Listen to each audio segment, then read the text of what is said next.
Hey y'all, it's Brittany and welcome back. This week in True Crime and Makeup, we will be talking all about Jessica Renee Johnson. Now, this case is an unsolved case. And usually I'm not a fan of talking about unsolved cases just because I personally like to have an ending to a case. But this case is so interesting that I just had to share. So if you want to hear all about this mysterious case of Jessica Renee Johnson, stay tuned.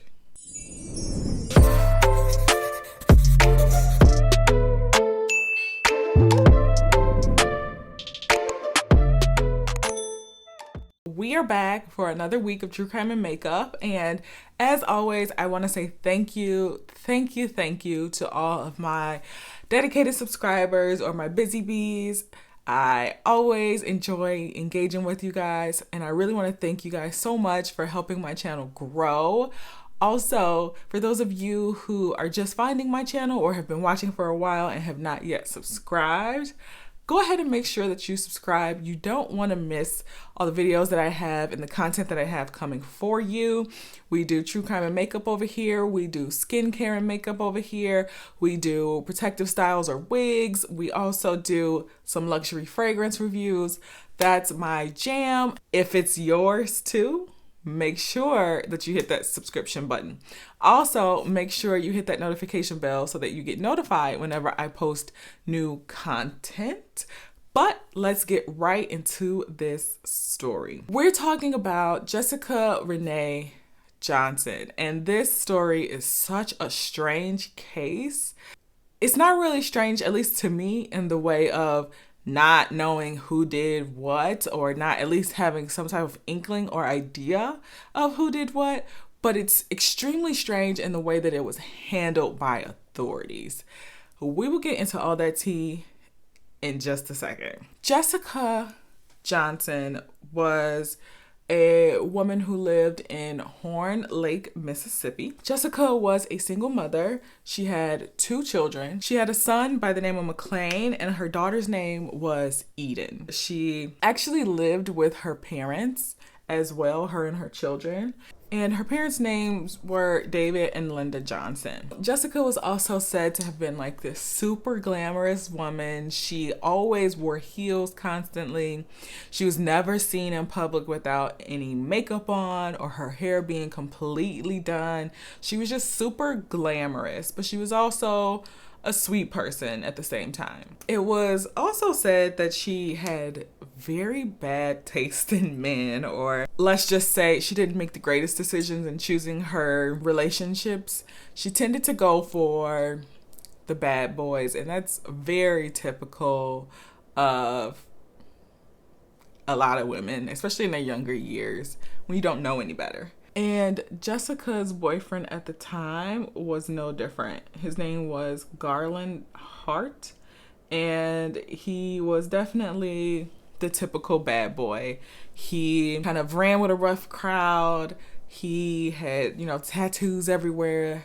That's stereotypical, I know. But he was a drug user, and he had a rap sheet. He had a record. He just made bad choices. So her family really was not fond of her being with Garland, or they called him G for short. But her family and friends really just did not like him at all. Not to mention, she said that he was mentally and physically abusive as well. She would tell her friends, like, he's gonna kill me one day. Her mom also claimed that she had told her, if anything happens to me, you know who did it. And she was referring to Garland or G as that person who would most likely be the one to take her life. Her family and friends tried to say, well, why are you with him? Leave him. It's not a good situation for you. You need to make the right decision for your kids. And she always felt like she needed to fix people. And she always felt like if she left G, that who would be there for him when he overdoses on heroin? Who's going to save his life? Who's going to help him when these things happen to him? And although those were not her responsibility in any way, shape, or form, she felt like they were. So she decided to always stick by him. I'm going to stick by him. Jessica herself had some demons of her own. She was not a perfect angel by any means. She was struggling with drug addiction, and she was using drugs like Xanax, and she would make these poor decisions, but then also kind of try to turn it around and want to be there with her family. So she had her really good periods of life, and then she also had some really bad ones. And that was something that was known by the community. Let's talk about what happened to Jessica. So Jessica's mom was trying to reach her on June 2nd of 2017. She had said that Jessica and her were always in constant contact. Jessica would always FaceTime her, text her. She would even drop her location often. So they were really, really close and really in a lot of contact with each other, pretty much constantly. So when Linda, Jessica's mom, could not reach her, could not get a response from her, there was no location to be found on her phone, she instantly got worried. And Linda had mentioned that when she talked to police, that when she last talked to her daughter, she said she had FaceTimed with her daughter 2 days prior to that. And her daughter, Jessica, had told her that she was with her boyfriend, G, and they were shopping, getting some things for themselves and the kids, and that she would be back home, meaning back to her parents' house soon. So obviously the mom took that as like that day she would be back, but she never showed up. So then when she tried to contact her 2 days later, of course, that's when like the worst possible thing that could have ever happened to your child or anybody that you know kind of starts to sink in, and you start to worry. Now, that very same day, when Linda couldn't get a hold of Jessica and was starting to worry, she got a call from the coroner. And the coroner called her and told her that her daughter was with the coroner, and unfortunately she had committed suicide. This is where the story goes just all the way left. Now, apparently what happened is a mail carrier was going about her business, doing her job on her route, delivering mail. And she came upon a mailbox, and Jessica was tied to that mailbox by her shoestrings. And it appeared that she had tried to like strangle herself or committed suicide by using her shoestrings as a strangulation tool and tying it to the mailbox. Now, this mailbox is what you would think of as a typical like old school wooden mailbox with a little plastic or metal actual mailbox on the post, on the wooden post, no higher than 38 inches tall, so waist high. But when the mail woman came to deliver the mail and she found Jessica tied to the mailbox by her neck, she freaked out. And she called one of her coworkers to come over. Now, why she did not call the police, that's a whole nother line of questioning. But she called a fellow mailman, and he came over and he contacted authorities. But he also took a photo of Jessica as she was found tied to that mailbox. And if you look her up, I'm not going to share the photo here, but if you look it up, you'll be able to see the photo of how exactly she was tied to the mailbox and how she was positioned, which I'm very glad that someone took that photo, but it's the catalyst of so many questions and so many concerns in this case. The way police found her was just all types of weird. Like, first of all, if she was committing suicide by strangulation, you would think that there would be some form of struggle. I don't care how cool you try to be while you're trying to commit suicide.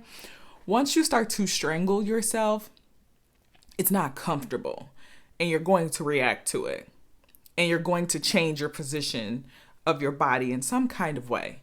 But they found her kneeling perfectly next to the mailbox with her purse perfectly positioned open between her legs, and her hand kind of resting like somewhat on her leg in her purse. So it looked like she was just like she fell asleep up against the mailbox post.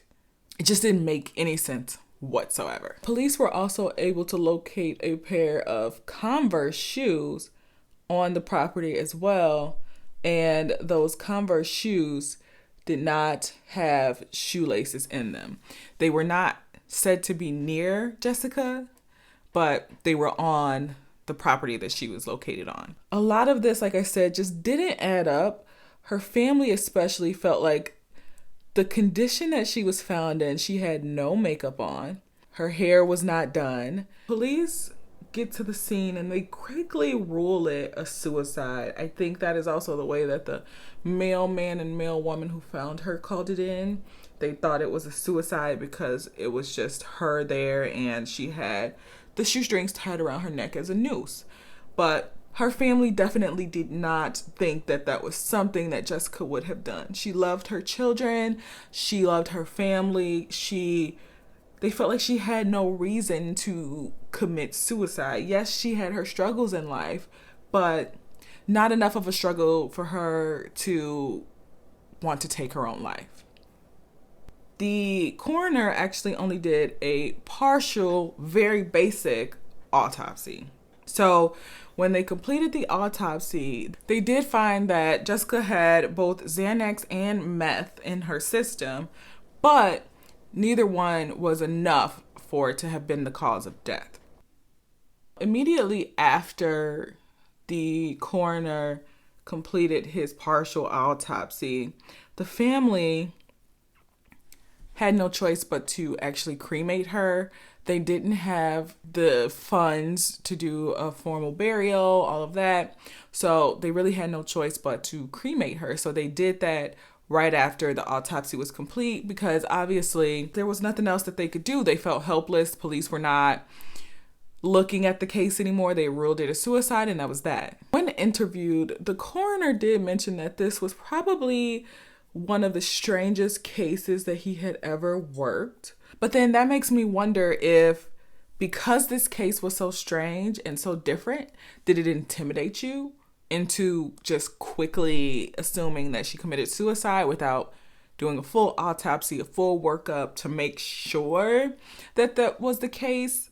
What was going on there? Usually a good coroner or medical examiner is not going to jump to conclusions so quickly, especially when the scene looks, quite frankly, so staged. Now, the other thing that he had mentioned while he was being interviewed is that rigor mortis had already set in on Jessica by the time that she was found. So what the coroner couldn't understand is if she had been out there at least 8 hours, enough time for rigor mortis to set in, and they found her at about somewhere between like 9 and 10-ish in the morning, how is she out there for all those hours and no one saw her? No one reported a sighting of somebody being tied to a mailbox? How? Just how? Let me put on my magnetic lashes real quick and we can come back and talk about the actual investigation that the police didn't do. Now, as I mentioned, the family really was not very fond of this notion that Jessica had committed suicide. So what they did was they actually hired a forensic scientist, and they also had a friend of the family who was a veteran police officer, investigator from another state. He kind of did a favor for the family, and they both kind of did their own investigation of what happened to Jessica. Now, the forensic scientist that they brought in was Dr. Maurice Goodwin, and he had been doing this job at the time for 18 years. So he was a very experienced forensic scientist, and he had worked on a lot of the big name murder cases, such as Casey Anthony. He was a forensic scientist that worked on that case. So the man knew what he was doing. This is not just some random person that's telling the family what they want to hear. So when he starts to look at the case, he obviously instantly believes that the medical examiner jumped the gun on giving any specific cause of death or manner of death. He felt that at the very least, the medical examiner should have said undetermined to give the opportunity for the case to be looked into further, for a full autopsy to be completed. It should not have been marked as a suicide, especially the way the scene looked. He also felt that looking at the scene, everything was just placed way too perfectly for it to be a suicide by strangulation. There was no struggle there. There was nothing happening there at the scene that made it look like she was actually strangled by those shoestrings at the scene. He also felt that, like I said, her purse was just placed way too perfectly. Didn't make any sense. Like, there had to be some type of movement of her body. Her purse should have been at the very least leaning, knocked over, something, but nothing. It was just perfectly placed there. And he also noticed that when he looked closer at the actual purse itself, the strap, if you've seen a woman's purse before, a strap usually has two metal little claws or clamps on each end. One of the little metal claws was completely snapped. It looked like there was possible signs of struggle if you actually looked at the evidence. Also, he took a much closer look at those shoestrings and the knot that was tied on those shoestrings around her neck. And first of all, there was hair between the actual shoestring and her neck. So basically the shoestrings were wrapped around like this. Now, if I'm trying to commit suicide by strangling myself and I'm using shoestrings, I'm going to get the hair out the way so that there's no chance that that possible slight amount of slack by the hair being there would impede on my goal. And the forensic scientist felt the same way. The other thing about the knots was they were tied perfectly at the end. Like, the perfect amount of slack was created by the knot at the end. Now, if you're trying to tie that yourself, how do you know that perfectly? And then the officer that was helping out with his own investigation, he went to the crime scene as well, and he looked at the actual mailbox. The mailbox was rickety, okay? At the very least. It was a small, waist-high, old post, wooden post, and the slightest push on it would have knocked that thing over. Like, her weight definitely would not have held, having her pull to try to strangle herself away from the post, her weight would not have held up against that. Like, the post would not have stayed in place, basically. And the forensic scientist also mentioned that the way she was positioned with her face, her jaw was up against the post. And if she was alive and she was positioned that way, it would have caused excruciating pain from her jaw being up against that post. So for her to, again, be sitting there so perfectly, how, Sway? Like, how? And then the last thing that the forensic scientist looked at initially was the actual shoes. So the police, after quickly ruling it a suicide, the police decided that they were going to give all the belongings back to the family. Not keep them just in case. None of that. So when they did, the family kept the shoes, obviously, because they wanted to keep as much evidence as they could to make sure that when they did their own investigation, they had at least something to look at. So when he took a look at those shoes, he actually found evidence of blood spatter on the shoes. There was these tiny specks of blood that he found on the shoes. Now, when you looked at the images from the coroner's supposed autopsy, you could also see that on her hands, there was either these small wounds or holes or like marks on her hand with these little circular marks.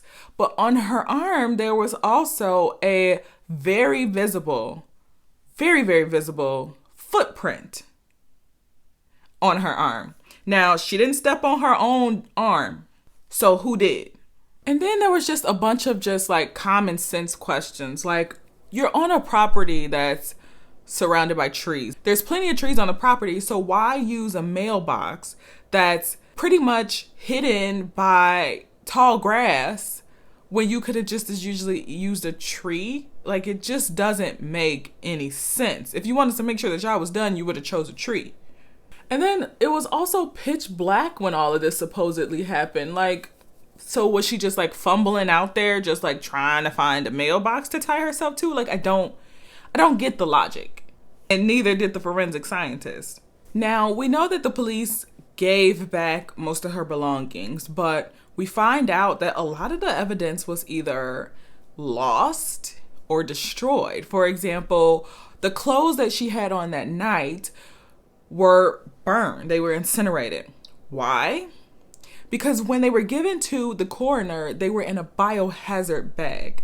But it was supposed to be a suicide, and there was no apparent blood or any type of bodily fluid on the clothing whatsoever. So why are they in a biohazard bag? I'm tired of saying it doesn't make sense. Also, police never properly secured the scene.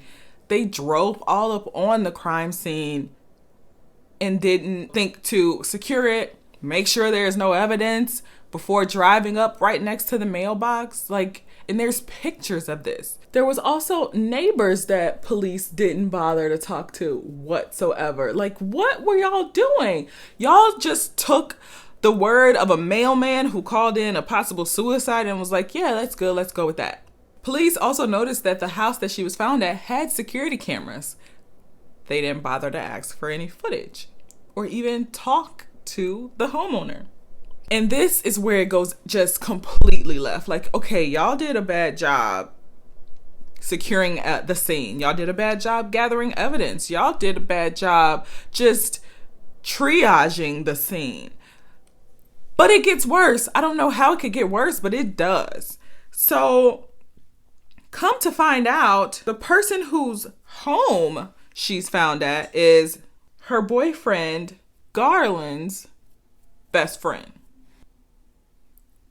This is a home that she's been at a number of times before. This is a home that her boyfriend has actually lived at from time to time for quite a bit of time. They know each other very well. Why don't you talk to him? Now, while police don't take the opportunity to talk to the best friend of Garland Hart, reporters take time to actually talk to him. And he basically tells the following story. So he says that they came over 2 nights before she was found. So Wednesday night, she came over with Garland as a couple to kind of stay for a while and hang out at his house. He said that night they seemed just a little off, like things just weren't great between them two.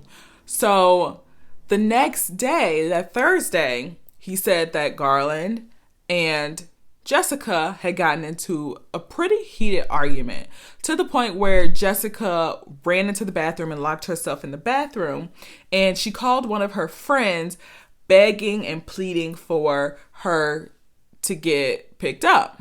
So the friend goes over and Garland stops the friend at the door basically and tries to kind of flip the story and says like, you know what? Jessica's the problem. Jessica starts all of this. You know, maybe it's best that you take her on up out of here and get her out of my friend's house. So the friend tries to do just that, but at the end of the day, Jessica decides to stay. So after about 45 minutes, the friend leaves. The best friend also claimed that Jessica had texted him saying, "Oh, I just don't want to feel the pain anymore." Why would Jessica text someone, according to him, he hasn't seen in months? He hasn't seen Jessica or Garland in months at his house. Why would she text him something so personal, but not text one of her friends, her girls, her best friend, something like that? That's just not something that you text your boyfriend's best friend. Like, it just doesn't make any sense. And then I don't know what happened between that point and this next point, but apparently this best friend has a roommate on this property. And the roommate claimed that he saw Jessica out in the like driveway, the yard, the front yard, and she was basically making a scene saying, you know, I'm going to kill myself with these shoelaces. I'm going to strangle myself. I'll do it. I'll do it.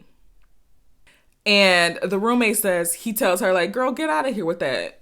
Not trying to hear it. Please move off the property.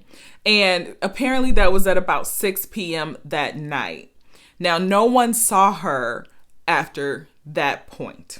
So did she just vanish in the dark with her shoestrings in hand and no shoes on her feet? Like, I don't understand what happened in that gap. From 6 p.m. to her being found the next morning around 10 a.m., that's a long time to just be out of the house that you're supposed to be staying at and not contacting anyone. Just roaming? Like, what are you doing? And why did nobody see you? Like, I don't understand. Like, none of this makes sense. But the police feel comfortable with all of this. Like, how? The best friend straight up admits she wasn't at my mailbox all that time. I didn't see her. No one saw her at all that night up until she was found that morning. So where was she? He even stated that he didn't feel like she committed suicide. He thinks something bad happened to her, but he doesn't think that his best friend Garland had anything to do with it. Of course not. But then, of course, he later takes that back and he says, oh, after a while I thought about it and maybe she did commit suicide. What do you mean you thought about it? Like, who are you? Now, needless to say, we all know who the prime suspect is, okay? We know that it's G. We know that it's Garland. He is the suspect in a real investigation. Right now, I don't think police are looking at anybody, but the case is not closed. But the person that you would naturally look at is Garland. Police actually do talk to Garland, and of course, he denies having anything to do with it. And he said himself that he does not think that it was a suicide, but he had nothing to do with it. He doesn't know where she went after 6 p.m. that night. For somebody to be such a manipulative, controlling, mentally and physically abusive partner, I don't buy that for a second. There is no way you didn't know where that woman was for any period of time. He would kind of push and say that, oh, you know, I loved her. I would never do anything like that to hurt her ever. Nothing. No. And come to find out, he says he has an alibi. And you know what his alibi is? Another girl that he was with at the time that she went missing. So apparently you left your best friend's house after she went missing and went to go be with another girl, but you loved her and you would never hurt her, never do anything to hurt her at all. On top of this, the girl tried, like, it just sounds like she's so brainwashed because the girl says the same thing. Like, he loved that girl. He would have never done anything to hurt that girl. But you're saying he was with you right after they had a fight. That doesn't add up. And on top of that, he has a domestic violence case that this girl filed a formal complaint for and has been in court for it. And this is the person that is your alibi. Who is to say that you didn't go and tell this girl that she better say exactly this, and this, or she was going to be beat again? On top of that, the family wanted the phone back and he had Jessica's phone. And instead of just returning Jessica's phone like a normal person who's loved this woman and wants to help her family would, he decides that before he gives them back the phone, he's going to change Jessica's passcode and not tell them what the passcode is. Obviously, they asked Apple for the passcode. They would not give it to him because of their own regulations on personal data. But police can definitely get what's needed to get access to her phone, but they don't want to. There could be so much evidence on that phone, but G changed the password probably so that whatever it is that's incriminating on there, whether it has anything to do with the case or not. It could be just abusive text messages in general that he doesn't want them to see. But the family will never be able to know whether it's a helpful piece of technology or not in their case because he refuses to give them the passcode. Now, the final piece of this unfortunate story is that Jessica's son told police, hey, I got a text message from my mom's phone at 3:29 a.m. that morning that she was found. And it pretty much said that she was going to be spending time with her boyfriend, G. And that was really it. This was either sent right before she died, or it was sent by the actual killer after she had died. That is the story of Jessica Johnson. It's such a hard and convoluted story to tell just because there's so many pieces that were found piecemeal by non-police officers, by people who weren't supposed to be actually doing the investigation themselves, but because the police didn't conduct an investigation, that was the only way that they could get information. So it's just a shocking story to hear how quickly police were okay with jumping to a conclusion, and everybody just jumped on board, including the coroner, despite seeing some signs that didn't look like it was a suicide. And my hope is that if we continue sharing the story and sharing the new findings of this case, that at some point the police will be like, we really need to look into this. It's not as easy as an open and shut suicide. Definitely not. It definitely is worth at least a second look by the police department in Horn Lake. Have you guys heard of this story? Were you as mind blown by this story as I was? I need to hear your thoughts, guys. Let me know in those comments down below what you thought of this story and if you've heard about it before. It's still a technical open case, but I don't think much activity is happening with the actual case itself. I haven't seen any updates as of late. The last set of updates were the findings of the forensic scientists, so hopefully there's more movement, some more traction on this case, and Jessica's family gets some closure, some answers, and whatever justice it is that they deserve for what happened to their daughter, their mother. It's just such a sad case. This is the final look. And I was really trying to go with less is more this week. So I tried to do, minimal product on my face. So I have to do a color corrector because I have such hyperpigmentation, especially around my eyes. But I just did a 1 layer of concealer on top of that, and then foundation around the perimeter of my face and kind of blended it in where they met, and then put a little bronzer on top of that. And that was really it. I feel like it looks just as beautiful as when I lay it on thick, where when I say lay it on thick, I mean put on my foundation all over the face and then concealer and then maybe a touch of brightening concealer on top of that. I feel like this is just as beautiful, looks really, really natural, and I love the way it looks. I also didn't do a blush, and I did very minimal bronzer. It wasn't really enough to contour or look very deep on the face, just enough to bring the shadow back to my face, and a little bit of highlighter. And I really, really like this look. I feel like I could wear this anywhere and it won't be shocking to anyone. It looks good on and off camera, and that's not something you get a lot when we do these makeup looks as YouTube creators. A lot of it, to get it to show good enough on YouTube, on the video, it takes a little extra, and it might not look the best when you walk out the door. So I feel like this is definitely one of those looks that's very versatile. It looks really good on camera, but it also looks really good and natural in person. So I'm happy with the way that it turned out. Let me know in those comments down below if you feel the same way, if you like this look.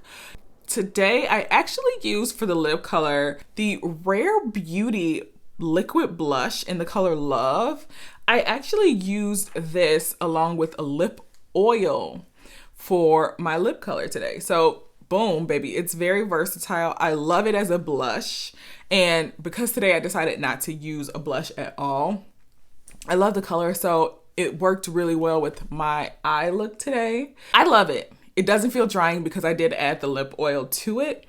But yeah, that's it, y'all. It's been so fun. It's been so real. And until next time, I love you guys. Bye.